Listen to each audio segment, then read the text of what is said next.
Alrighty, guys. Thank you for joining us. If you're going to be able to join us live, or if you're watching later, thank you for watching later. If this is your first time watching the channel, I'd appreciate a like, maybe a subscribe. We've got a lot of great guests that we've had on in the past, and a lot we're going to be having on in the future. And one of those great guests is joining us today for the first time. We've excuse me. We've had the channel's notorious for having a lot of SOG men on, but I've had a few great Force Recon guests on, and I'm quickly thinking he's going to be in the category of our great Force Recon guests. And just a little tidbit before we get started. There's a great book on Third Force Recon. It is called Green Ghost. It's personal accounts of the recon teams in the DMZ, and it is absolutely outstanding. And our guest, Lieutenant Colonel retired Berwick Barry Babin, is going to be he's featured pretty prominently in one of the more hairier missions I think I can remember in the entire book that we'll probably be speaking a little bit about today, as well as some of the amazing photographs he shared with me that we're going to be bringing up today. And he's got one heck of a resume, and I'm going to let him introduce himself and go through a little bit of his biography before we get into the nitty-gritty of the Q&As and the questions. So, Mr. Barry, glad you could join us today, and the floor is yours. Well, I'm happy to be here, and it's nice to have an opportunity to answer some questions from some of the guests who may not be as familiar as they'd like to be with the reconnaissance operations. But I'd like to get a couple of things straight first. I'm not so great. I'm 75 years old and in a point of deterioration right now. And yeah, I was a lieutenant colonel, but I think it was probably more emphasis on the lieutenant than on the colonel part. So anyways, you want me to just give you a start of how did I get into the Marine Corps? That'll be a good one. I was going to parochial grade school, and I was in the 6th grade, and I was a pretty good reader, and I opted out of all the classes because I went up to 12th grade, and I finished it before everybody else, so the nuns didn't know what to do with me. So they threw me in the library, and they said, go read a book. And I says, okay. So I'm looking along the shelf there, and I see this crusty old green-colored book in there, and I pulled it out. Well, it happened to have been Guadalcanal Diary by Richard Chergesky. And Richard Chergesky, as many of your guests probably know, was a war correspondent who spent all of his time with the Marines on Guadalcanal and other operations. And I guarantee you the nuns would not have had that book in the library had they read it, because he spoke in the vernacular of Marines in combat. So anyways, I read it, and I got from it, it was just a great outfit, the Marine Corps men who were willing to die and fight for one another for a cause that was greater than themselves. And that just fit right in with what I wanted to do. And so when I was in high school, I joined the Marine Corps on what they call the delayed entry program, where you sign up 4 months ahead of time, and then you get the plane ride to, in my case, San Diego. Marine Corps has 2 boot camps, one in San Diego and one in Parris Island, North Carolina. All the really great and good Marines go to San Diego, and then the less qualified Marines, they go to Parris Island. So anyways, I went to San Diego in July of 1966. At that time, boot camp was only a little over 8 weeks long because of the buildup going on with the Vietnam War. And so I graduated from boot camp as a private first class, and it's about the only time I was a first class. And then went on to infantry training regiment, which all Marines go through. And if you're going to an infantry MOS, you go to the basic infantry training course. It's a little different now than it was back then. It's much more sophisticated, much more efficient, and I think much more effective.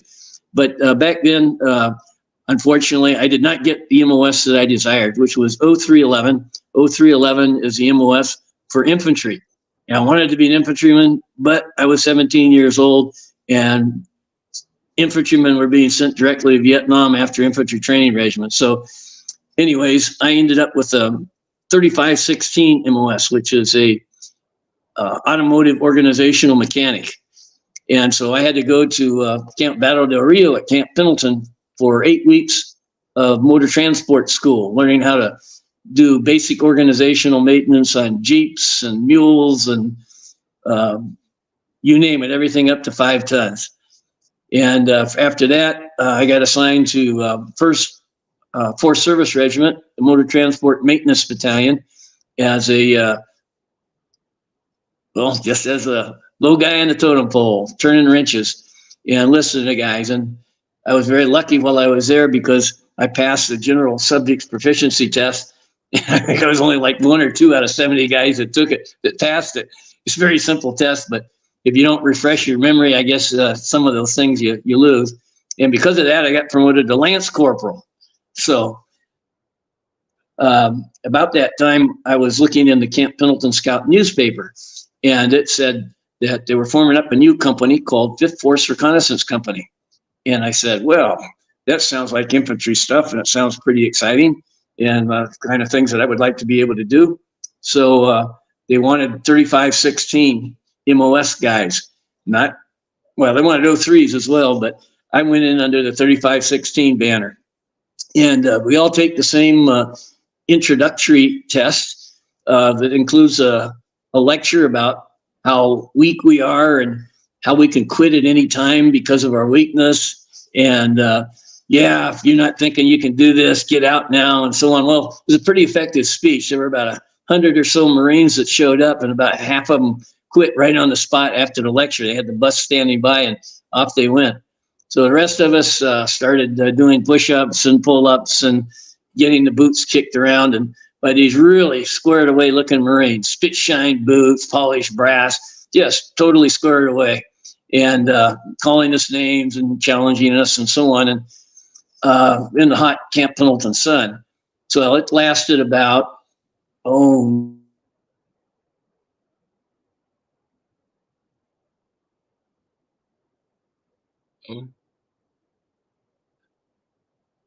Barry, we've lost audio with you. Hang on 1 sec.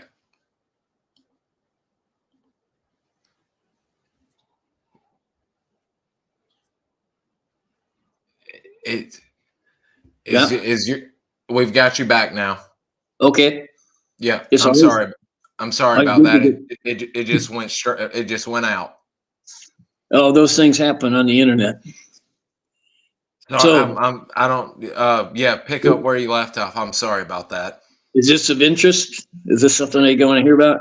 Oh, absolutely, sir. Yes, sir. All right. So I get in the company, and me and a friend of mine, another motor transport guy, were in at the same time, John R. Van Dracek, and we're standing in front of the first sergeant's desk, and he's telling us about the type of things that Marine recon guys do and how we need to be independent and so on and so on. And he gets a phone call, and he picks it up, and he starts chatting with whoever it is on the phone, like he knew the person fairly well. And as he's talking, he says, yes, sir, I have 2 volunteers right here in front of me. Yes, they'll be ready. Yes, sir. Yes, General. So we're saying, what the heck? He calls in a staff sergeant and says, take these 2 Marines to the supply and get them all fixed up with the 782 gear. And so we got all dressed up in our 782 gear, and they took us to the Camp Horno.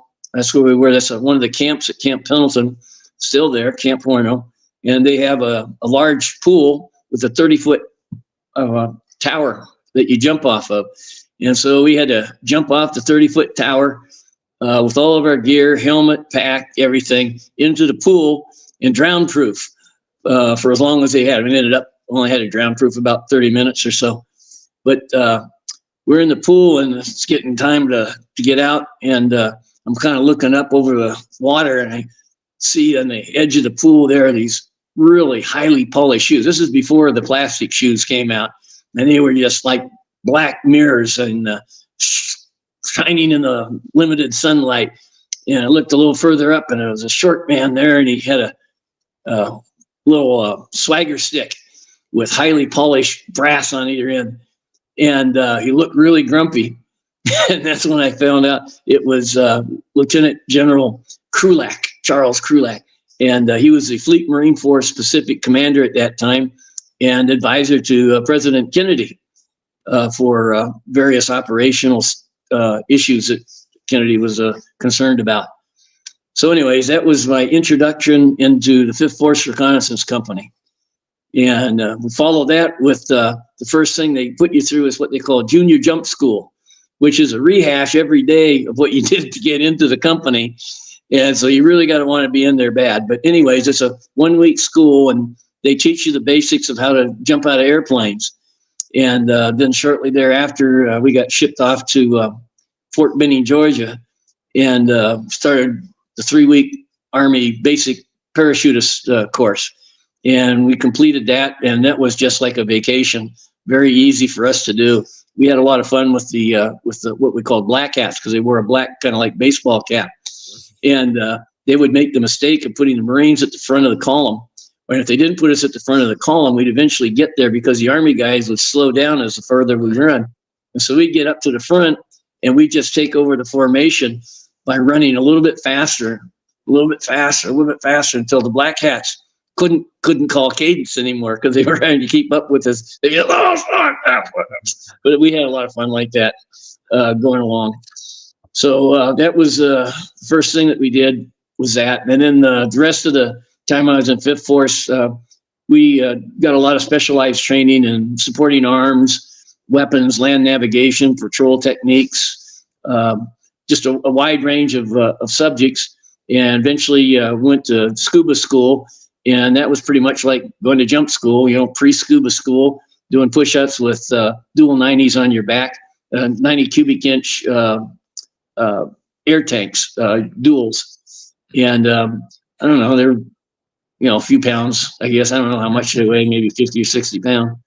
And then you have your harassment swim, where you're swimming around in the pool. If you break the water, then you flunk.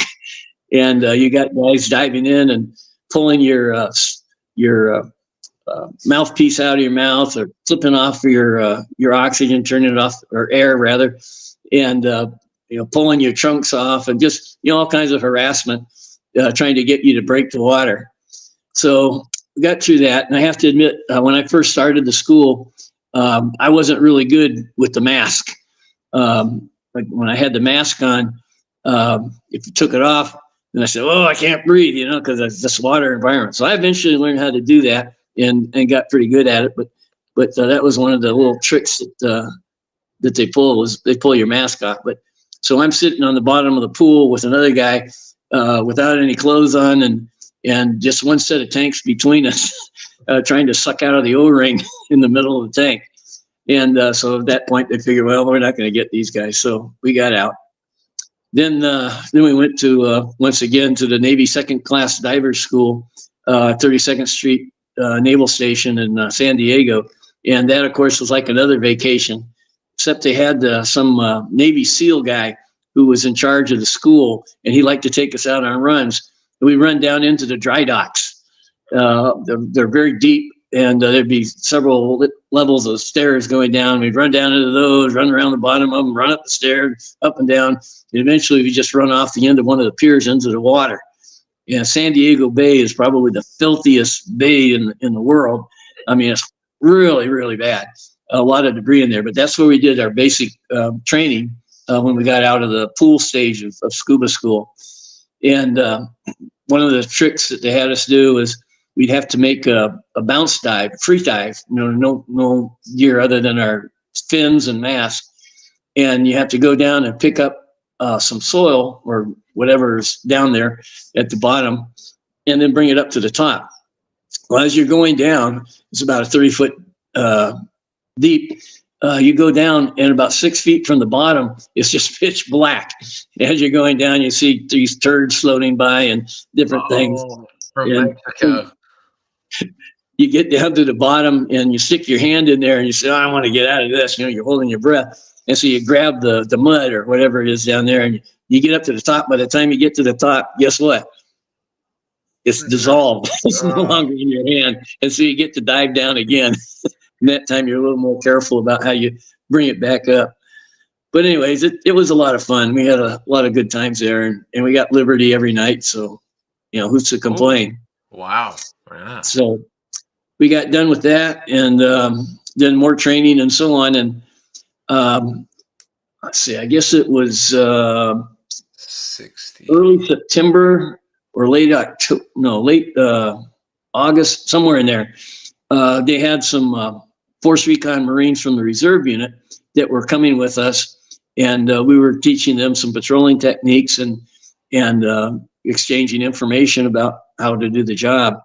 Well, we were there was I can't remember who it was. One of the battalions was undergoing their tactical evaluation test to see if they were ready for war, and we were calling in fake artillery on them, and following them around. They never saw us or could find us or anything, and we're on the side of a hill and looking down at them and calling in artillery. Oh, lost audio. Hang on a sec.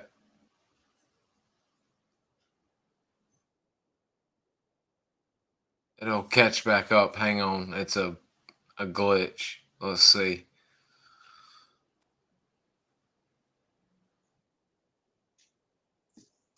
I tried. I think we got you. Okay. Yep, we got you. Where did we leave off? On the side of the hill watching the Marines pass their tactical test? You were calling in Fake artillery. rounds. Yeah.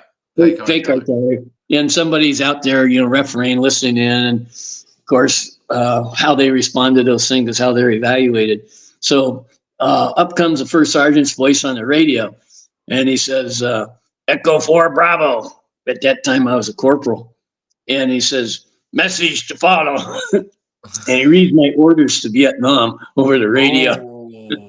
And the guys in the reserve go, oh, man. Oh. Because back in those days, guys would join the reserve to avoid going to Vietnam. Because the Marines never activated any reservists into Vietnam, at least none that I'm aware of anyway.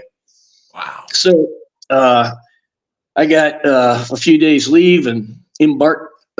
We ended up going to what's called Staging Battalion. I don't know, have you ever heard of that, Bud? Yes, sir. Yeah, Staging Battalion, I think, is 4 weeks long, and they have basic training in infantry tactics and such, and try to teach you a few Vietnamese words and orient you with the type of weather and terrain in Vietnam and so forth. But me and my friend Van Drasic were both on the same set of orders, and we're at the Staging Battalion, and after about 3 or 4 days, staff sergeant that was our acting platoon sergeant came up to us and said, geez, you guys seem to know all this stuff. You know all this stuff already. And I said, yeah, sure. We've been doing it for a while. And he said, well, this is probably really boring for you. If you guys want to take off and... We lost you. Hang on a sec. Gosh, I hate that it's cutting out like it is.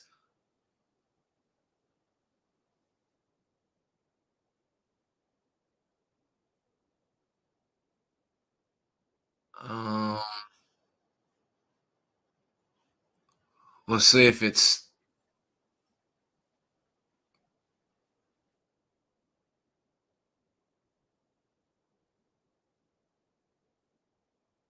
No, nothing yet.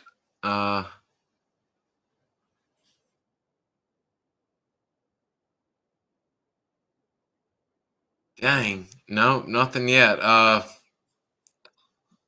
Uh-oh, what's this? There it goes. It's back on now. All right. So I should resume the speaking.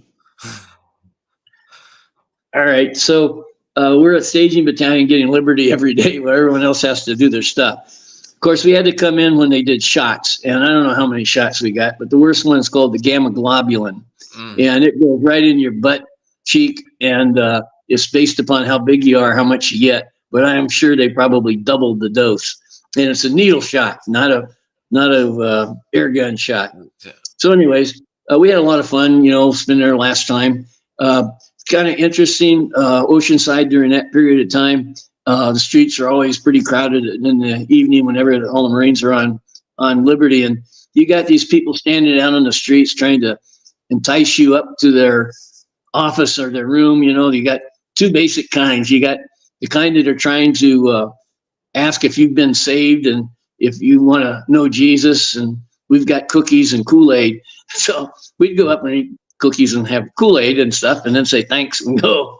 And then there were the guys that were in front of the jewelry shops. They would be telling you, oh, you need to buy this diamond pendant necklace for your mom. This might be the last thing she ever has for you. Oops, excuse me, I got the door.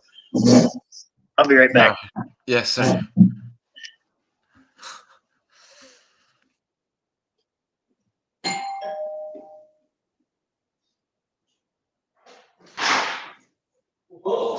Sorry about this, guys. I don't know what's wrong with his audio. I think he's got a weak connection. He's up in the out on the West Coast, and I think we're having not only a little delay, but also his sound. I apologize about that. I'll be right there, bud. That's fine, sir. Yep, we've got a big week with a Doc Paget tomorrow, and I think Mr. Billy Lewis, both of Contoom. Tomorrow will be a big day. Doc Paget speaking publicly the first time, so y'all be ready for that at 11:30. And then I've got some photos, and we'll have Mr. William Lewis of RT West Virginia on, so that'll be interesting on Wednesday. And I've got a lot of great photos of Mr. Barry. Matter of fact, I'll bring one up while he's doing this. I'll show you Mr. Barry getting ready for a patrol. Oh, there he is. He's back with us. There you are. All right. Well, you probably won't be able to recognize me from any of those pictures. So, all right. We were, you were out of training, or I think you were in staging battalion, just finishing up staging battalion. So we had Liberty, and I was going to tell you a story about the street. So you had the religious people trying to save souls, and then you had the jewelry salesman trying to sell you these diamond necklaces and other jewelry, because it might be the last thing your mother ever has for you, because you'll probably get killed in Vietnam. So you need to buy this. It was pretty funny. Oh, but anyways, some Marines actually bought the stuff from us, so I guess they were making some money. But most of the time we were too young to drink, and once in a while you could, sneak something. But most of the time you just went out and went to the movies or went swimming in the ocean there at Oceanside. So after staging battalion, me and Van Dracek, because we were 3516s, although we by that time had infantry secondary MOSs, we got called apart to embark aboard the USS Cleveland, which was an LSD-7, and it carries various types of supplies for amphibious operations, and it's a transport also. And it was loaded up with 5 tons M151 Jeeps, mules, which is a small platform type thing. I don't know how familiar people are with that. It's got, I think, 4 wheels, and they can all turn at the same time. And it's like a big piece of flat iron for carrying supplies. I think they're about maybe 3.5 feet wide by about maybe 7 or 8 feet long. But anyhow, they wanted us to make sure that everything was well maintained and that the sailors didn't screw around with anything. And so that's what we were doing. We got to Vietnam via Hawaii for 3 days and Okinawa for 3 days. And then I don't know if I should tell you any of these Liberty things that we did. Some of them are pretty wild.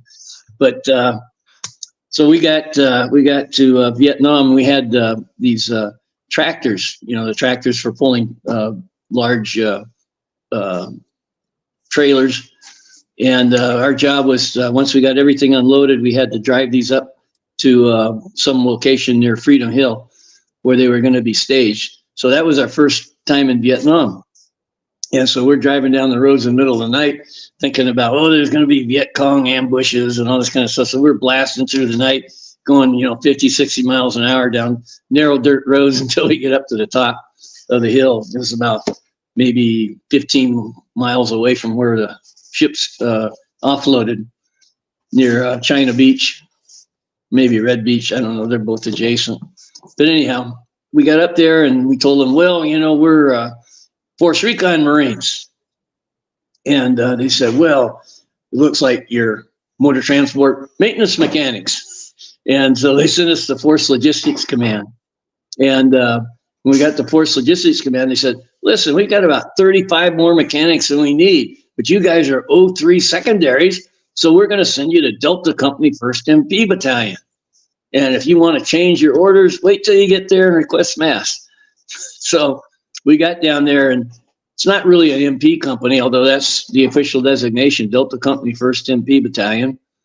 And the had four platoons, and you'd spend a week providing bridge security on the Cam Lee Bridge, and another week, next week, you'd spend in these old French bunkers that were along the perimeter, facing out towards the Ville.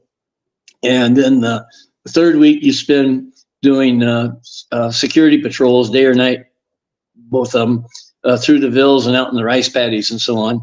Then the fourth week was the training week, where you could goof off or do whatever the platoon commander had dreamed up for you to do, cleaning stuff up, that sort of thing.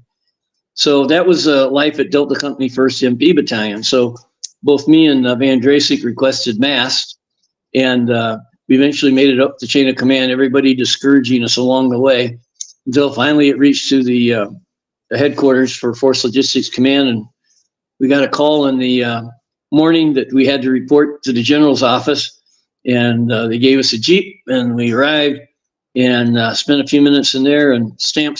We had orders to Dong Ha, the home of 3rd Force Reconnaissance Company. So got up there to 3rd Force Reconnaissance Company, and the first night I was there, we got separated, me and Van Dracek, so I was kind of by myself at that time. He got there a little bit earlier than I did. And so when I got there, he was actually out on a patrol. And so it was nighttime, and I'm trying to make my way back to the hooches to find a place to sleep. And we start getting rockets and artillery coming down. The Dong Ha is about 7 miles south of the DMZ. And so I go for a little depression in the ground out in front of the hooches, and I jump in there and I land on top of somebody. And it's a guy I used to know in 5th Force. One of the guys, I think it was a prior 3rd Force guy when they first went over. But anyways, is Sergeant Donahue. And he happened to have a fifth of whiskey with him. And so we shared the bottle of whiskey on into the night. And in the morning when we woke up, he was gone, and I could hear the gunnery having a big meeting in front of the hooches. And we had his clipboard. I just peek up over the top, and he had his clipboard, and he was talking to them, telling them what they were screwing up with and what they needed to do the next day and so on.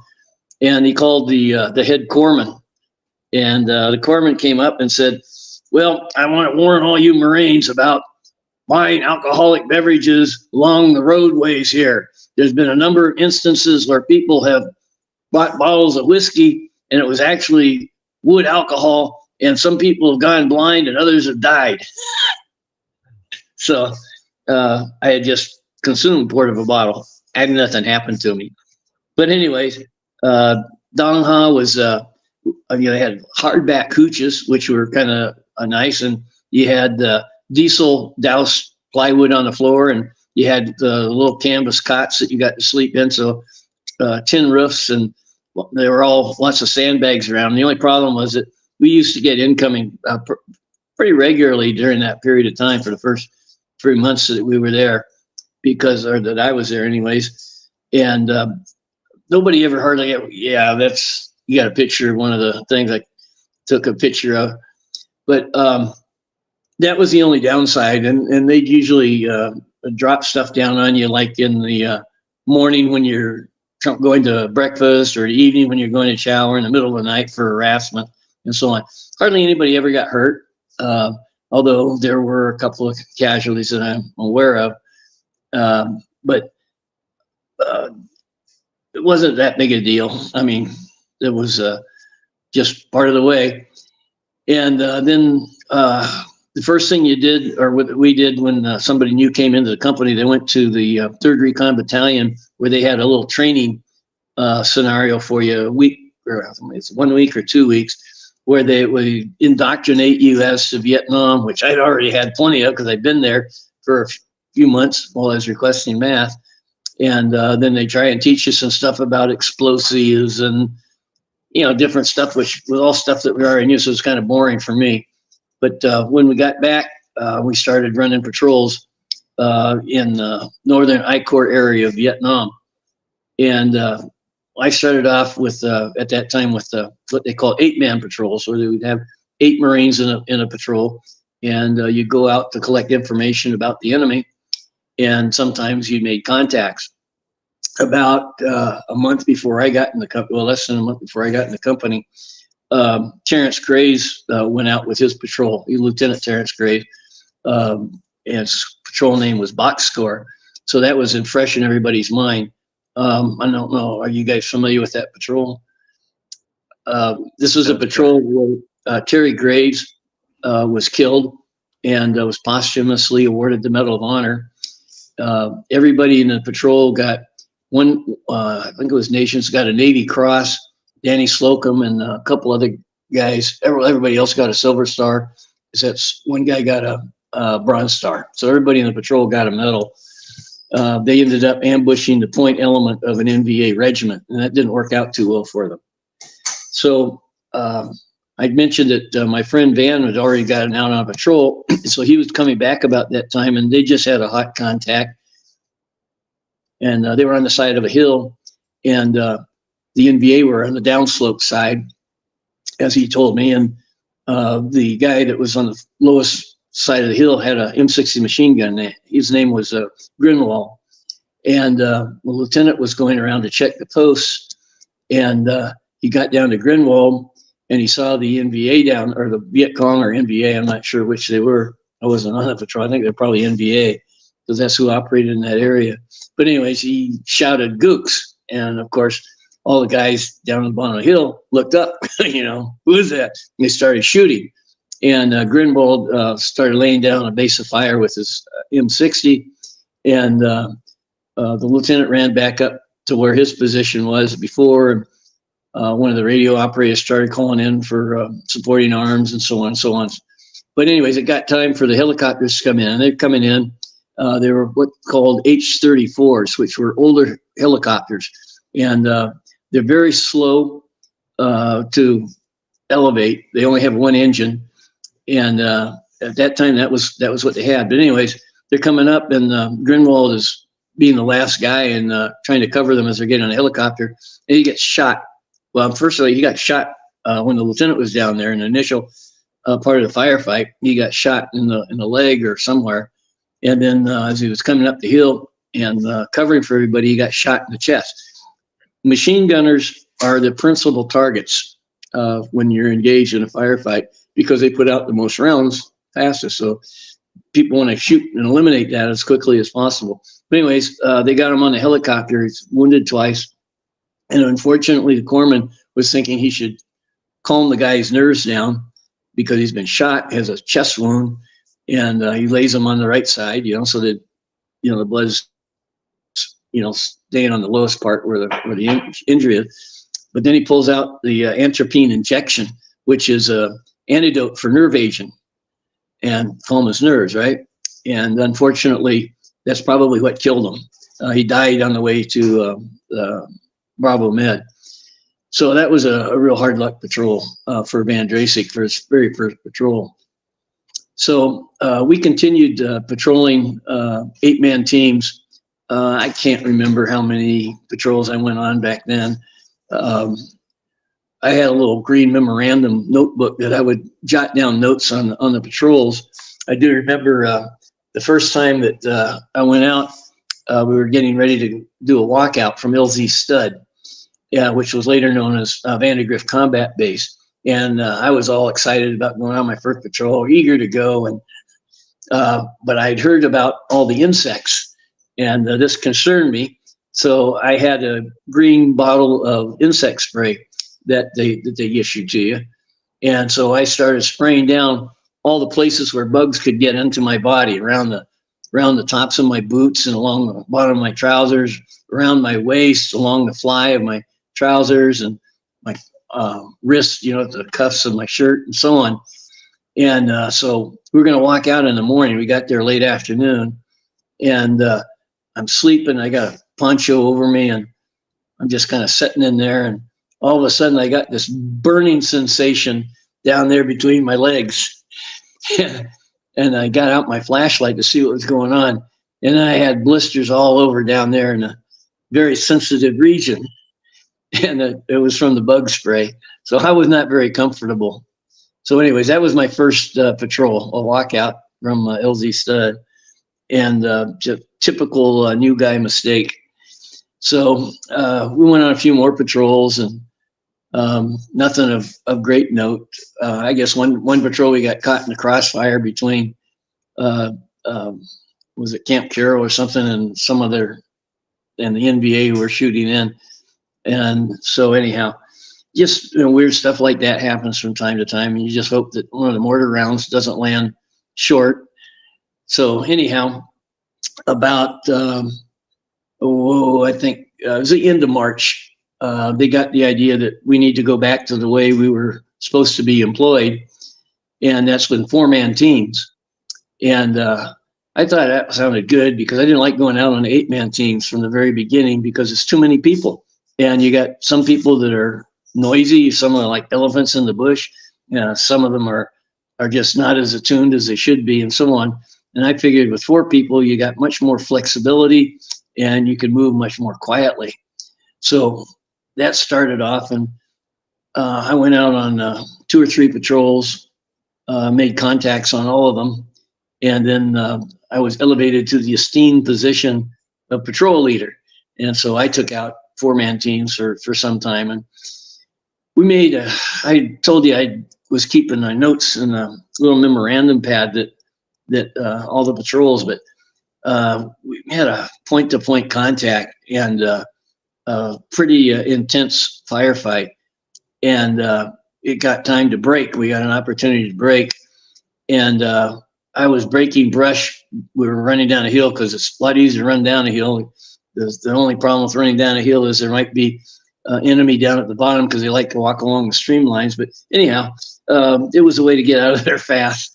And when I got about halfway down the hill, I got on the radio to coordinate air support, and I noticed that my pocket was ripped open and my memorandum pad was gone.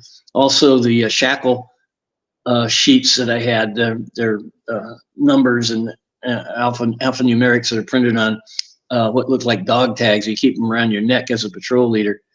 And my other pocket had atropine injection, or had what's the painkiller? The morphine syrettes. I had 6 morphine syrettes, and those are all gone. The brush had just ripped everything off of me going down there.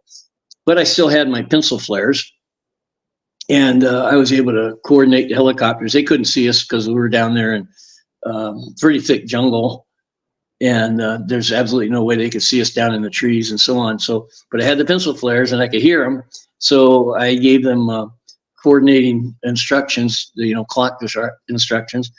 And when they came close, I popped a little red pencil flare. And of course, that lets everybody know where you're at. So anyways, pencil flare pops up, and they say, "Oh, Roger, Roger, we have you." It says, "You seen any LZs?" "Roger." And they gave us an azimuth. And so we went down to the bottom of the mountainside, and then we went up the other side, and we're looking for this LZ that the pilots had spotted. We figure, okay, this must be it. There's a bunch of elephant grass there, and pretty high elephant grass, covering a pretty large section of land. And so we start throwing crossbody blocks into the elephant grass, trying to knock it down. And we're thinking about putting a Claymore mine on it. And the helicopter pilot says, "Oh, Roger, Roger, see you." And he said, "I'm coming down. Don't worry. You can stop doing that." And at that time, we were being supported by the Army. It was Operation Pegasus. And sure enough, he came right down. It was quite the sight. He couldn't get all the way down. He got down to about, maybe chest high to the ground. And this elephant grass is flying up into like a big vortex into his blades on the top of his helicopter. And so we jump up, throw our gear on and jump up on the runner and pull each other up, and away we go. So that's how I lost my little green memorandum pad. And from that point on, I said, screw it. And I don't know. I never kept track of all the patrols I went on after that. Just went when I said. The patrol rate was pretty intense during that period of time. We were scheduled to go out on 6-day patrols. That was a standard time. And they gave each guy a box of C rations, and you could pick what you wanted. Usually you take a couple of heavies. Heavy is like a meat, like ham slices or beef slices or something like that.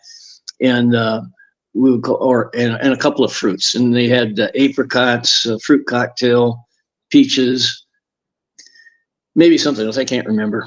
But anyways, you take 5 or 6 cans for 6 days. So you didn't eat a whole lot when you're out on patrol. And so what else? So you go out for 6 days. Unfortunately, a lot of my patrols didn't last 6 days because of contacts. And what kind of weapons were y'all using? Were y'all using M16s or? Yeah, we had M16s by that time. And the standard gear that we would go out, I usually carried 9 hand grenades and 21 magazines. We carry magazines in what we call doggy pouches because the Army used them. You put 4 magazines down in them and 1 across. And that helps. You got my picture up there. Now I can just look at that and tell you what I got. So I got 21 mags, 9 hand grenades, a day-night there, and got a CS grenade inside my gas mask that you see on my leg there. And I got a pair of 750 binoculars and a piece of rope that I could use as a Swiss seat if we were going to get pulled out by helicopter. I never used a Swiss seat. I don't know anybody ever used it, but we always carried it. And you have your compass, and you have a watch, and you have ear panels, and you got a map. And that's pretty much the standard routine stuff. There's a picture of the M16 rifle there. In the little package there up on my right shoulder, that's the compass. And you can see the 750s that I carried, patrol area. And I carry a little bush scarf around your neck, which is always good. For various reasons, you wipe your rifle, wipe your sweat, whatever with it. You wear the beret often? Yeah, I started wearing the beret until it got shot off my head on patrol.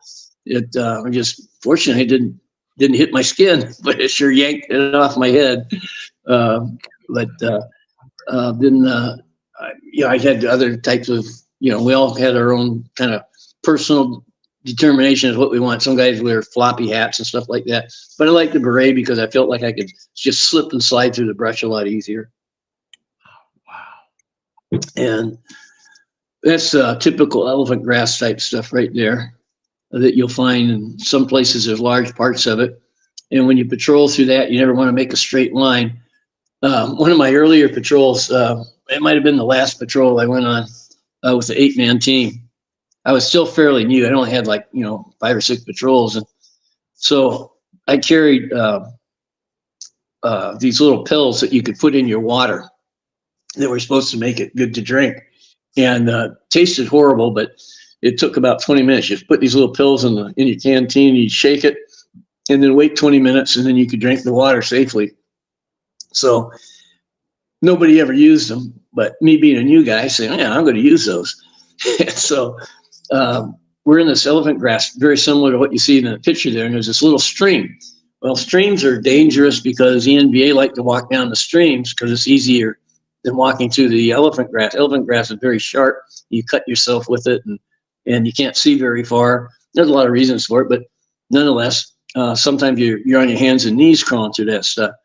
So we come up to this water source, and we put security out upstream and downstream, and we start filling our canteens, and everybody starts drinking their water, and they're kind of looking at me, making funny expressions and hand signals at me because I'm putting these little pills in the canteens, and they're all thinking, "Oh, new guy," and they just start drinking their canteens.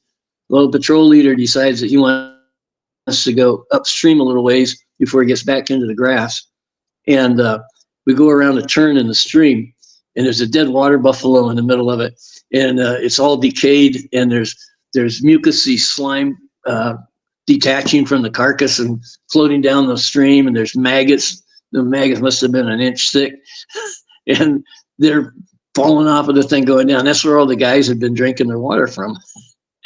And me, I just smiled because I had used the water purification tablets. So a couple of guys started throwing up, but I don't think anybody really ever got sick from it. But that's a picture from the backyard area right there. We call it backyard area. It's between Quang Tri and Dong Ha and Rolling Hills. And so you can see what it looks like. I guess you'd call it Piedmont section before you get up into the mountains. But it gives you an idea. Pardon? What a view. That's a heck of a picture. Yeah, you can see a long ways, and if you see enemy formations going through there, then you can intercept them with artillery, or wait until they get to a certain location and let somebody else take them on. But yeah, that's one of the things. How far away from Quang Tri and the bases were y'all? Y'all were still in artillery range, or? Yeah, you had 105s and 155s at Quang Tri and Dong Ha. So maximum effective range on a 105 is about 10,000 meters. And on the 155, it's about 16,000 meters. So it's pretty good coverage. Quezon, they had 175s. I think they might have had 8 inches there also. And those go out, some 175s go out over 20,000 meters. And, you figure there's about 1.5 meters per mile, right? So 1,000 meters is 1 grid square. But anyway, so we were pretty much under the, there were times like in the northern Ashaw Valley, we have patrol there that's more closely to the Laotian border. And there would be times where we would be outside of artillery coverage there. But most all the patrols that went on, we had artillery could range us if we needed to call it in. So I think I've got a photo of y'all actually getting ready to go out, or I think, let me see if this is your team. I've got 2 shots of groups gathered. I think this is y'all. Oh, that's at Quang Tri, and I had 3 teams, and some of them had more than 4 guys in them, but they only went out as 4. So that's one of the groups. There should be a little sign or something in front of them. They're like 2-1 or something like that. That's another one. I was the platoon sergeant for the 2nd platoon, and for a while I was the acting platoon commander. Oh wow! Okay. And that was in August, right after I got back from R&R. That's a shot from Quezon. Those are 3 guys I went out with on a patrol out of Quezon.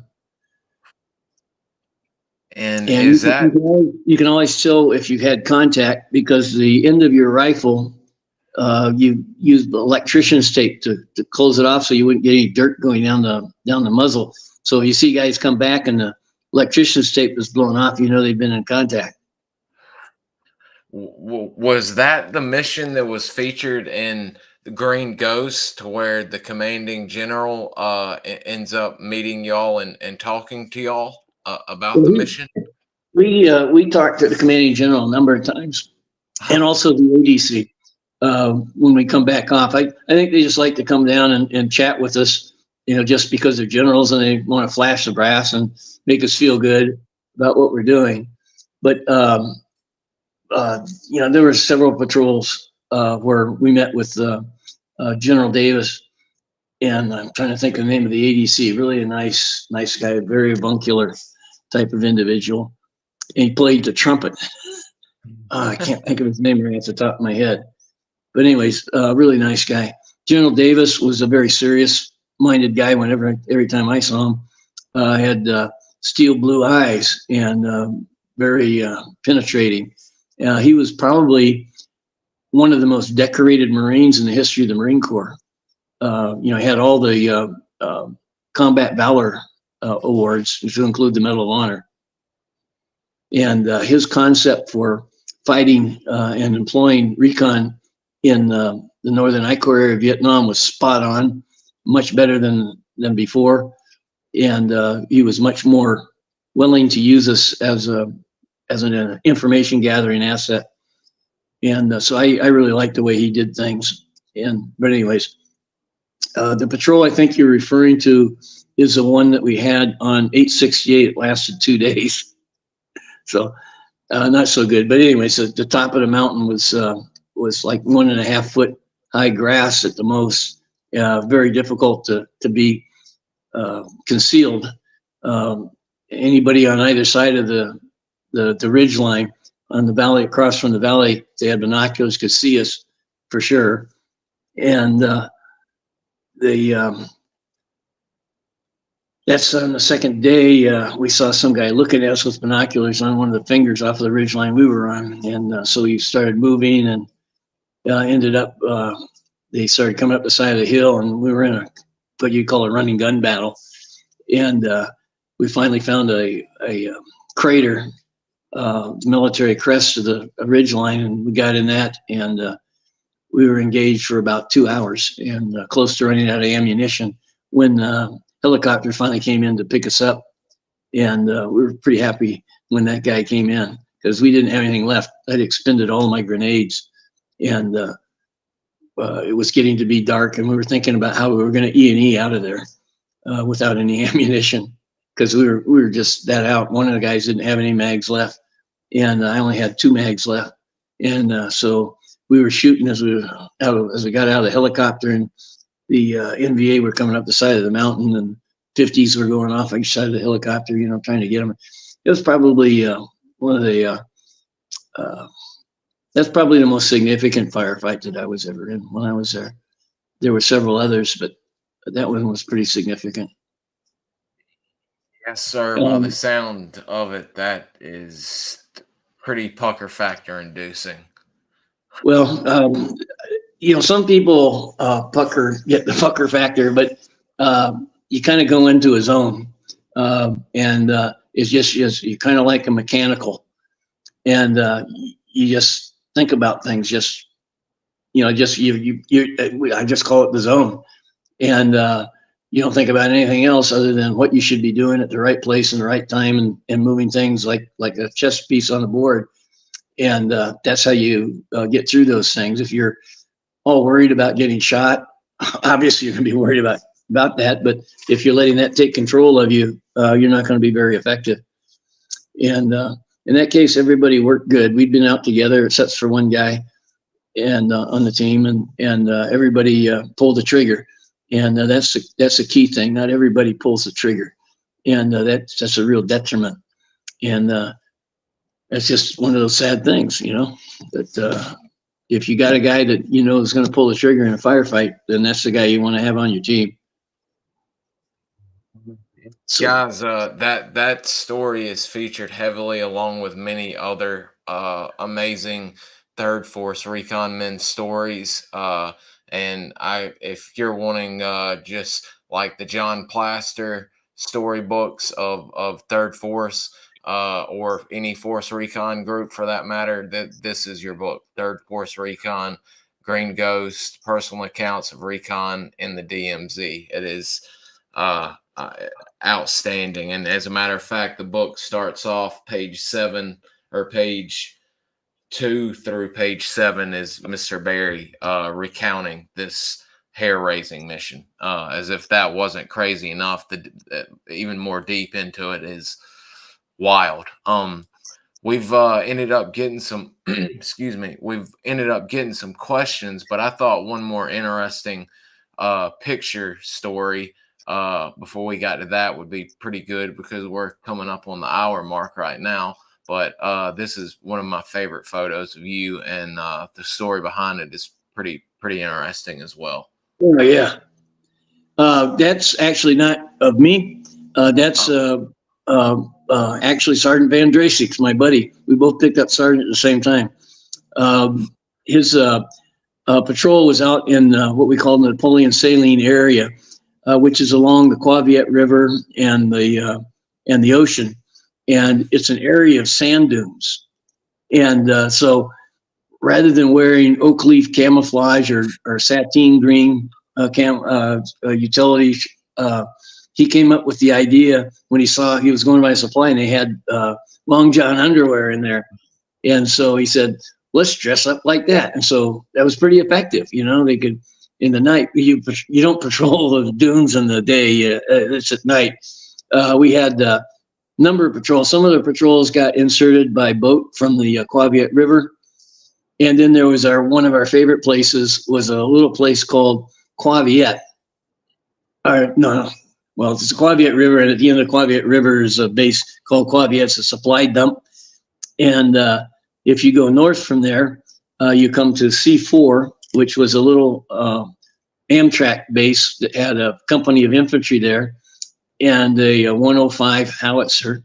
And then you got up to the DMZ, right on the DMZ, about maybe 100 yards from the ocean. And it's called Ocean View. And there was a tower, a wood tower, that you could climb up and you could look out over the DMZ, and you could use it to see troop formations, and or if need be, call in naval gunfire into the DMZ at troop formations. And we would go up there. We'd send a team up there periodically, almost all the time, almost 100% of the time, from during the summer and into the fall. I know. And you go up for a couple of weeks, and every night you go out on patrol into the DMZ and be looking for bad guys coming in. And they had this. we lost your audio, sir. Hang on one sec. I'll wait for it to kick back in. Funny There we instances. go. It's back. It just kicked back in. All right, so we're up in the patrol in the DMZ, and there's a couple of tanks and a couple Army Dusters at Ocean View, and some Amtraks, of course.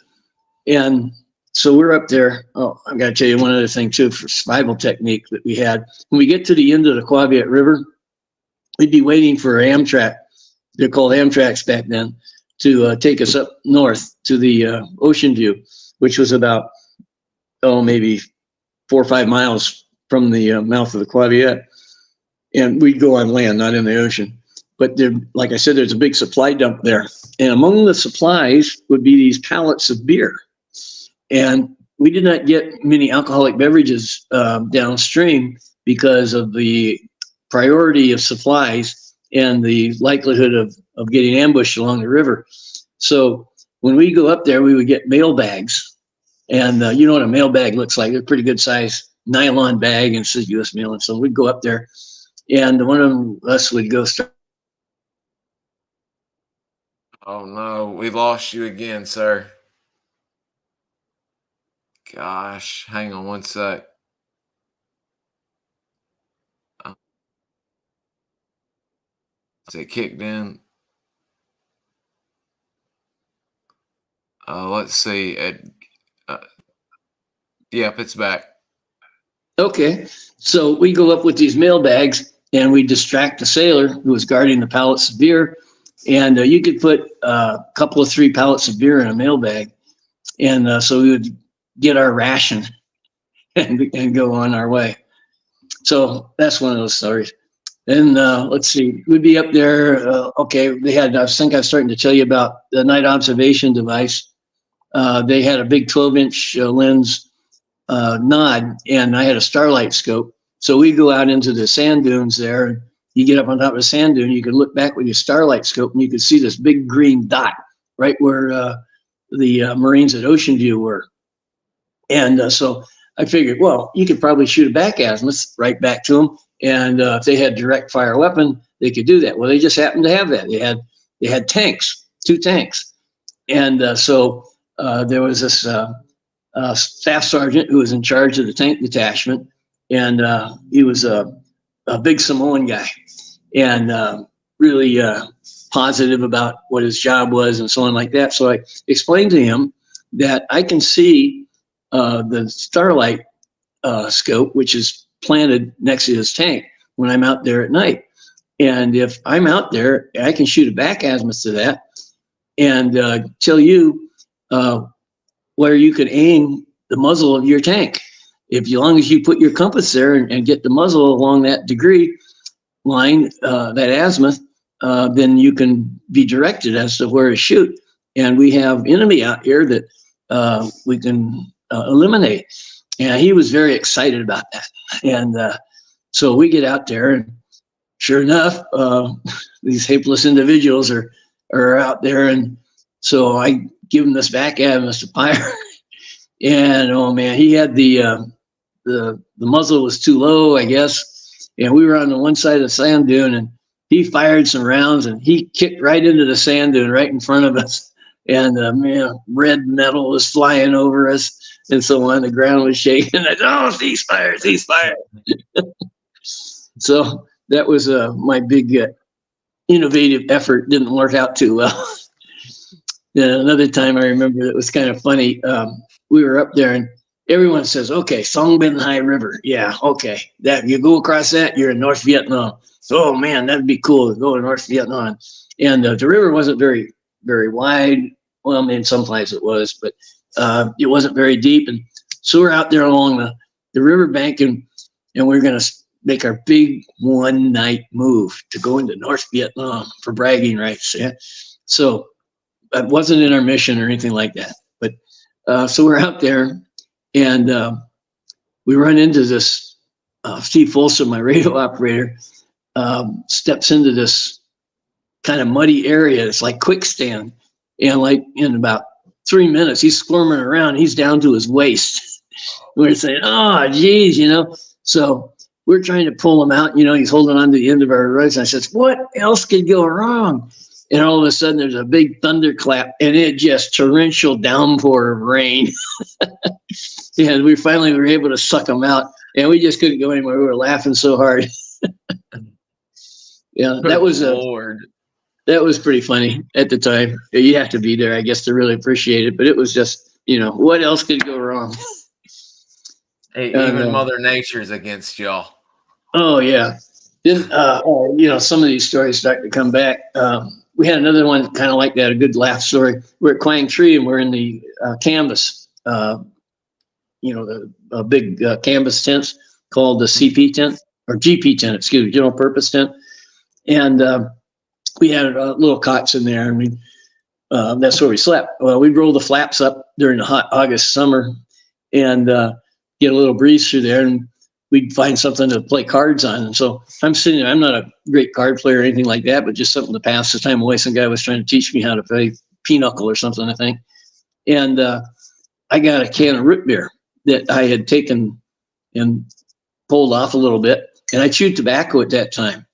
And so I'd use that can. I'd just be spitting in the can and setting it back down and so on. Well, this other guy was coming in off patrol. His name was Al Beerline. Yeah, that's Beach Nut right there. And he's coming in off patrol. And he's a practicing Mormon. And Mormons don't take tobacco, coffee, beer, or anything like that. And but root beer, I guess, was okay. That was acceptable. And we had not had any root beer or anything like that come up the river for weeks. And he's coming in on this like 100 degrees, and he's just finishing a patrol. He'd been out for 6 days, and he's all sweaty and tired and thirsty. No more water, because it's all gone. And so he sees me and he says, "Babin, they got root beer." And I just immediately we knew what was going to happen. And he starts running over there and he grabs that can of root beer that's full of all my tobacco spit, and he takes a big freaking slug of it. And face looked greener than his paint. He looked at me and "Let it down!" And it turned and puked, and everybody was on the deck laughing and rolling around.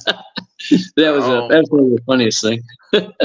Ooh, I've done that once before. My buddy did the same exact thing, but he had the disgusting habit of putting it in the fridge so he could reuse the can. And I did that, and he quickly changed that policy because there was a knockdown drag out fight behind that.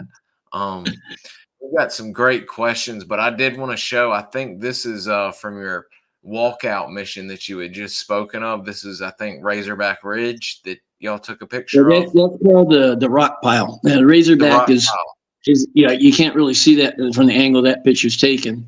But yeah, that was a patrol where we were caught in the crossfire between LZ Stud and the NBA. They were exchanging mortar rounds, and they were going right over our head. God almighty. I can't imagine what that must have been like. I mean, well, we were just hoping none of them dropped short. I was about to say hugging the earth and praying to God it didn't. They had their measurements right. All right, Kyle's got two good ones to start off with. Kyle Smith would like to know, how did your training and preparation differ from regular infantry, regular ground line units, grunts? How did it impact your effectiveness in the field? Well, I never got regular infantry training. Every Marine is a basic rifleman, so you always get a certain level of infantry training. How much more they got for infantry than a motor transport maintenance guy got, I wasn't real sure back then. But as an officer, I was a infantry officer for the whole time I was in as an officer. From the time I was a lieutenant all the way through lieutenant colonel, so I'm pretty familiar with that. So comparison-wise, the Force Reconnaissance, they do a couple extra special things. They get some schools that they go to, like jump school, scuba school, Pathfinder school, Ranger school, Recon Commando school, Scout Diet, Scout Swimmer school, different things like that, which frankly, you really don't use those schools a lot. They're kind of like rewards that you get because you're doing a good job, and now you can say, "Oh yeah, I'm dual threat," and all that kind of stuff.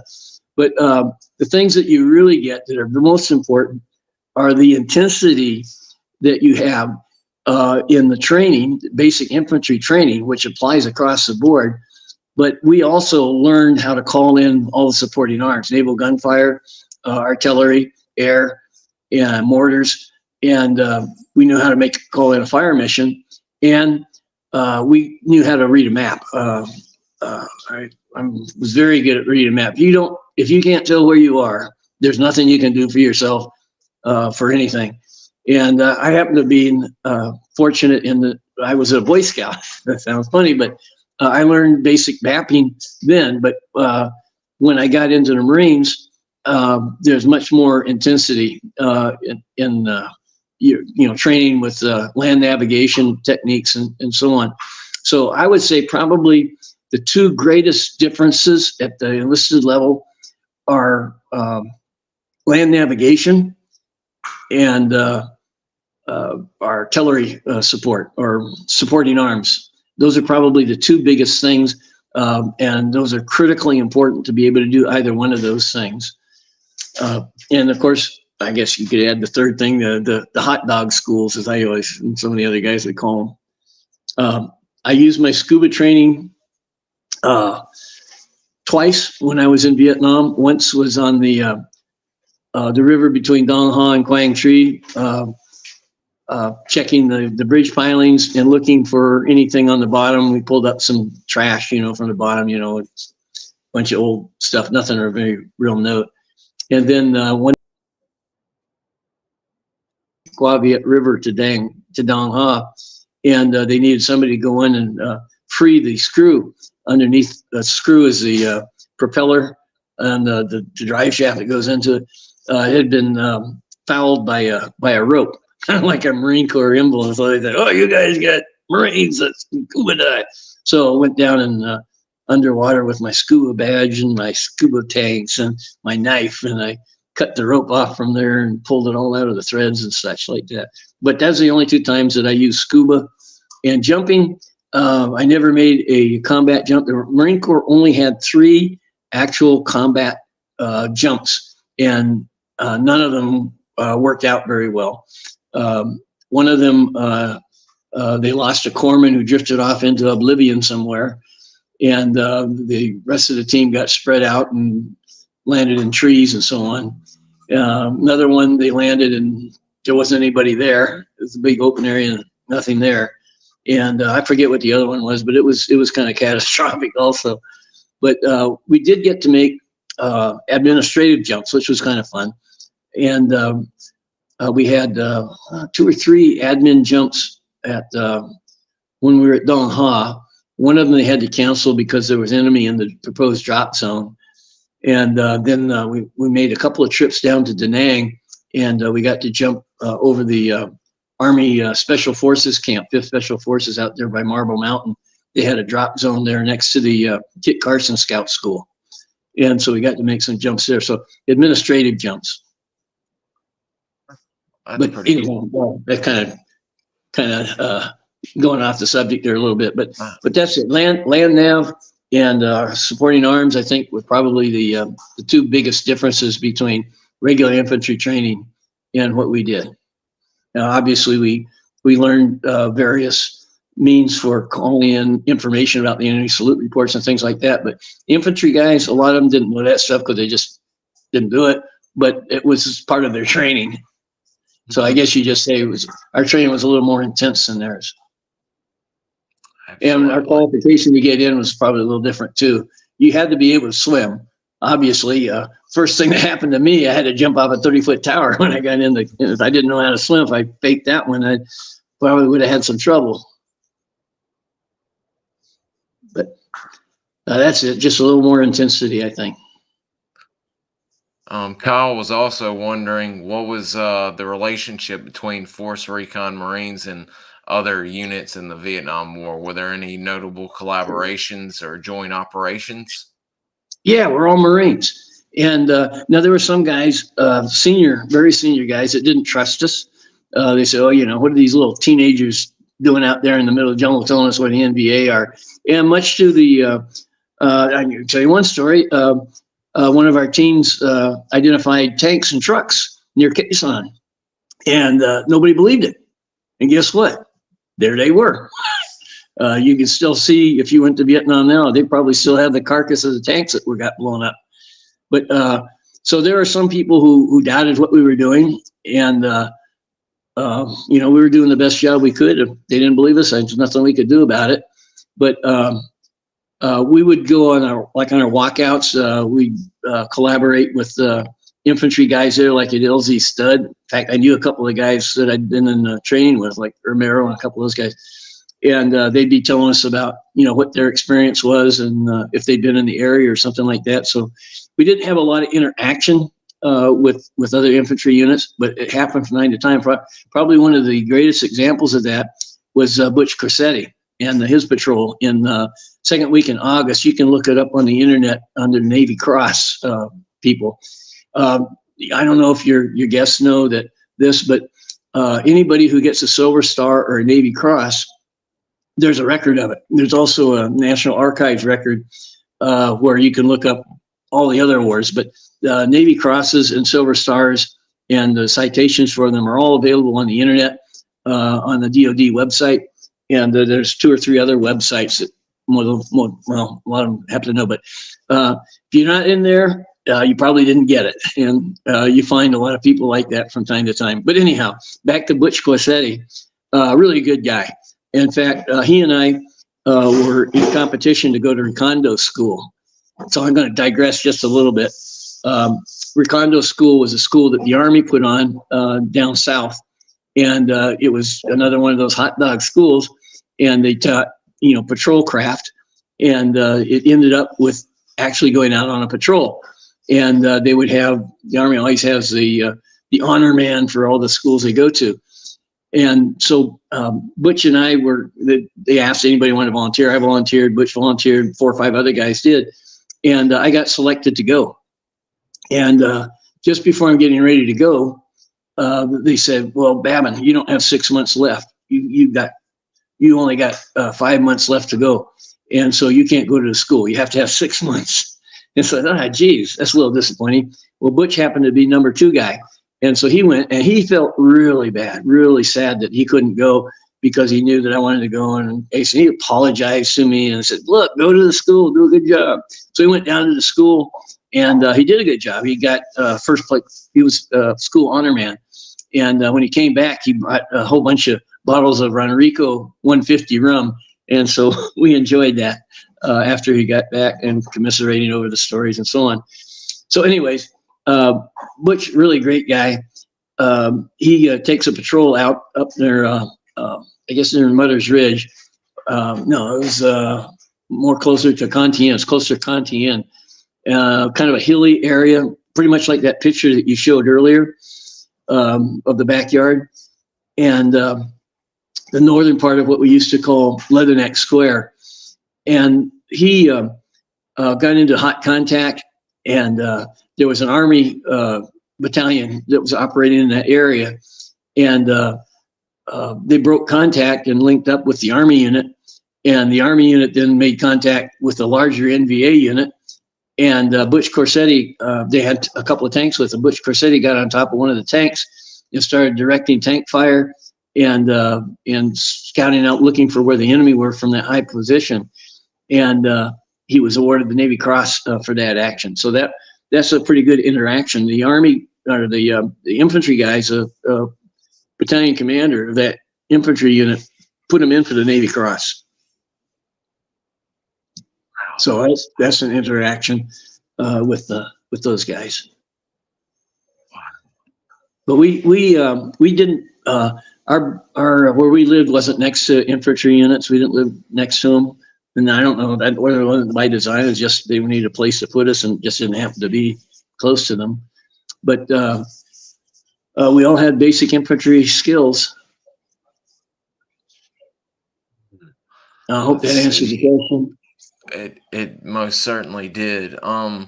This Jason is curious if you ever used airstrikes, or what was the closest you ever called anything in out in the field? Artillery, airstrikes, any of the sort? Yeah, a number of times. I didn't call in air except a couple of times. One of the times was the patrol that you mentioned in that book, and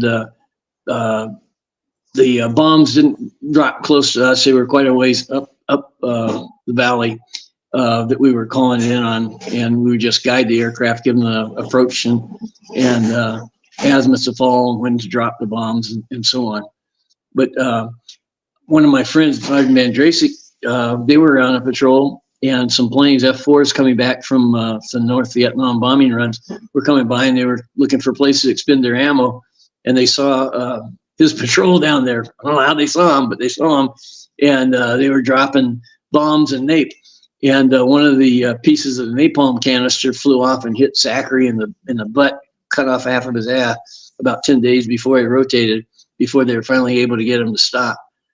But some of the other guys called in. Plus, we also had, besides fast movers, A6s and F4s. Mostly we saw it was F4s, but there were A6s there too. They usually use those mostly for bombing, although it's a good close air support craft. But they also had what they call Spooky, which had Gatling guns in it. And it could put 12 rounds per square foot in a 100-yard by 50-yard wide slot. and it was pretty impressive. Although I never called it in, I saw it work out many times. Within a mile or so of me, and it's definitely a brush cutter. And let's see, um, there was another one I was going to say. The B-52 bombers. They would come through, and they had to fly on very specific azimuths. They couldn't deviate from them despite missiles or anything else. They would carry. They would fly with A6s that were electronically configured to jam the missiles, EA6Bs they call them. And if they didn't get them, then the B-52 would get shot down. And a number of them lost because they had to fly at very specific altitudes and azimuths to avoid the bombs dropping in areas that were not good for drop, like in civilian areas and cities and things like that. So anyways, we'd be out in a bush, and we get a message over the radio: stand by for a big noise, stand by for thunder, stand by for earth vibrations. And they try to use some kind of way of talking around it. And man, I'll tell you what, these came close enough that they bounced us off the ground a couple of feet in the air on one of the patrols that we went on. And it's definitely a fearsome weapon, 2,000-pound bombs, just dropping down out of the sky. That reminds me, another thing that dropped out of the sky that they did were two things. One of them was called gravel, and it's little cloth bags. I didn't see like this, like about that size, and they had one that's a little bit bigger, and they had one that was a little bit smaller. And they were supposed to dissolve and become no longer effective after a certain period of time. I think it was 90 days or something like that. And they would spread these out. It was a obstacle. It was a barrier. They would spread it out like around Quezon. And if you walked on them or stepped on them, they would blow up. And you could hear them go off at night, when the NBA would be moving. You hear these little explosions in the valley. And so that's what we figured it was. And but anyways, those would come out, and they would say where they were, and sometimes they wouldn't be where they. The wind will play on where they go, and it doesn't go according to plan.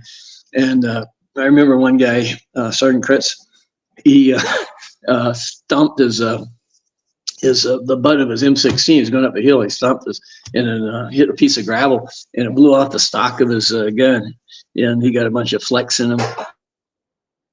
So it was a pretty effective weapon, I think. But I never saw any dead bodies from it or anything like that. But pretty sure it was working, because at night you hear these things going on.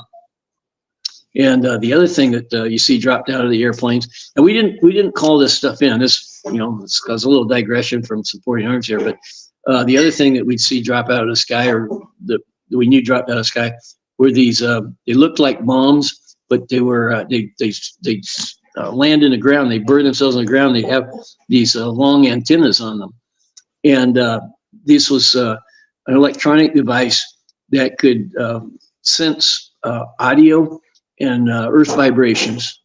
And a lot of times we get a secondary mission to go where they think one of those things was, because they send out a signal, and they would know approximately where they'd land. And they send us out in that area just to test to see whether or not the thing could hear us or not.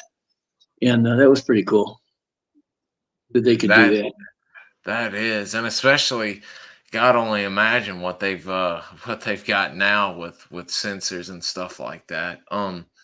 The majority of our intel is gathered through electronic means, which isn't always a good thing. Sometimes it's better to have people on the ground, we call it human intelligence. There's a lot of advantages it has, but I think in this digital age that we're in right now, we overly rely on the digital stuff, and things get by us. I was gonna see, because I've got some personal things I've just gotten a message about that I need to take care of here. Is there any way that we can get you to come back, and because we do have questions coming in, and you are just a wealth of stories and knowledge. Is there any way I can rope you into coming back for a part 2, maybe next week sometime? Yeah, give me a call later on, and I'll look at my calendar, and we can work something out, I'm sure. Excellent. I apologize for this. It's short notice, but something literally just came in that I've got to take care of, and No problem. We're used to that flexibility, right? yes, sir. And we've got some good questions here. That guys, I've taken pictures of all of the questions on here for part 2, and we'll get this together and have him come back to answer, because we've got good stories and good questions to go over. Before we end for part 1, is there anything you'd like to end on or share before we close it down for the day? I can't think anything off the top of my head, but thanks for your interest, and Semper Fi. Semper Fi, sir, and I will be in touch with you, and we will we'll get you on the calendar to get back and join us for a part 2. All right. Unfortunately, I won't be able to wear my uniform because it goes about this far. That's fine, sir. We've thoroughly enjoyed you spending an hour and a half or so with us, and we look forward to getting you back. And I'll stay in touch with you and get that set up. All right. Sounds good. See you later. See you later, guys. I'm sorry, but got to take care of some stuff. See y'all.